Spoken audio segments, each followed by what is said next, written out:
Two people suspected of abandoning 36 cats and kittens at a local nonprofit have been identified and cited to appear in court by the Josephine County Sheriff's Office.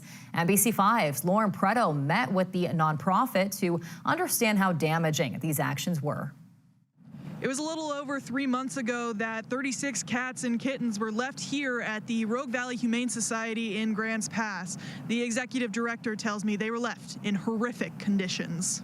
When she got to the front gate, her gasp, her shocked gasp, I'll never forget. On August 8th, the Valley Humane Society discovered the 36 cats and kittens stuffed into 2 carriers underneath a small tent right in front of their front gate.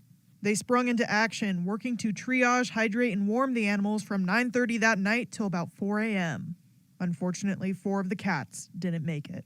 Executive Director Margaret Varner says the condition they were in didn't happen overnight. This was a long-term neglect. These animals were suffering. They were all underweight, severely underweight. They had everything ranging from upper respiratory to herpes to giardia, coccidia, heavy worm burdens. They had toxoplasmosis, just to name a few things. Though they didn't have the capacity for them, the Humane Society took in all the cats and provided them with medical care and shelter. Varner says the large number of animals took an immense toll on them, both physically and emotionally. The crippling effect on the Humane Society, everything from having to cancel events, stop bringing in animals, couldn't do our humane education last class, we had to shut our building. I've lost at least 4 employees, couldn't bring in dogs. And, we're well in 100,000 at least monetarily. Luckily, the Humane Society had cameras pointed at the gate along with multiple tips from community members. On Thursday, the 2 suspects were finally identified by the Josephine County Sheriff's Office. The Sheriff's Office says Jedediah and Harmony Witcherly confessed to the drop, and they were cited to appear for animal abandonment and second-degree animal neglect. But Varner says they should get charged with at least 35 felony animal abuse charges. She says she wishes they had just asked for help. Could I have taken in all of those cats at once? No. But we have a food bank here at the Humane Society. I could have provided food.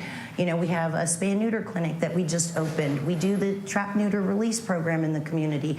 So we have resources. The remaining 32 cats thankfully now have new homes, but Varner says this wasn't their only instance of abandonment. She says they've had over 66 animals abandoned since July, some still needing a family. It makes me really emotional. I hope that people see what happened and that it's a learning experience for people in the community, that there are resources. Reach out, and dumping is not the answer. Hoping all of these cats find their forever home, Lauren Preto, NBC5 News.